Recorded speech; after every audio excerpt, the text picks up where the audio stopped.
I'm delighted to have Martin Lawn with me. You're the past president, I think. Past Secretary General. Past Secretary General of the European Educational Research Association and editor of the journal, I think, as well. Yep, editor of the European Education Research Journal, our journal, ERA's journal. I mean, I've been coming to ECER conferences on and off for about 12 years, but you've been probably more intimately involved than me.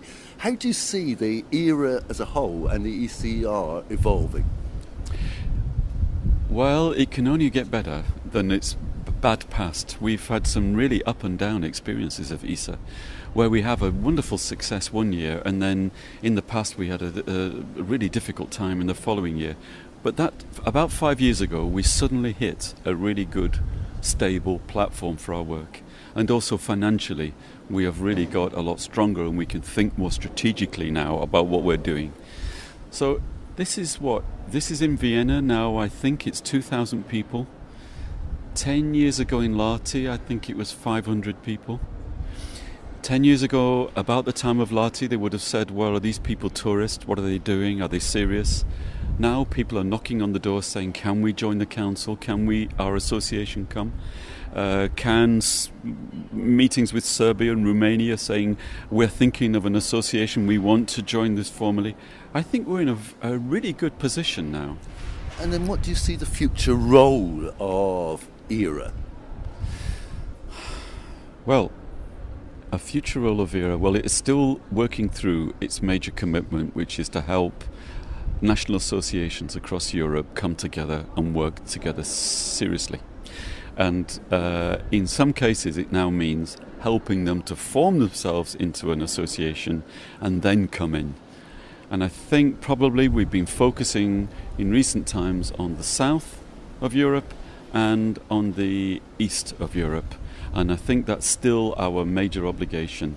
The Balkans, that's got to be important to us. We're getting more contacts with Italy, with Greece. So I think that logically that is still where we're going to have to do a lot of work to help them in the next couple of years. And coming back to this conference, what's your feeling about it? I think it's pretty good, and I don't think it's just because of the weather or even because of this wonderful university. I think I'm really, the kind of way I make an evaluation is when I hear people saying about other people's work, I'm really pleased to hear this, I really want to talk to them, I managed to get a chance to see this. You see postgraduates connecting with professors who they didn't think they would have a chance to meet, professors talking to each other across different traditions of work. Those are the signs for me of healthy growth, and I've seen quite a number of those. And last question, because I know you're in a rush. What's the big issues facing education in Europe? I find that really difficult, especially after the banking crisis. I'm not really sure what.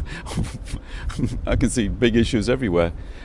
I think our issues are still our major issues. We're working and talking across borders and across traditions. And I think our work has only still really started. We're trying to understand the conditions of our work in different places and the ideas which have influenced our work. We're trying to understand the Europeanizing process, and we're trying to understand exactly where the local is in relation to the European. And I think those are really big questions for all of us still, and will be for some years. Okay, Martin, thank you very much. Sheer pleasure.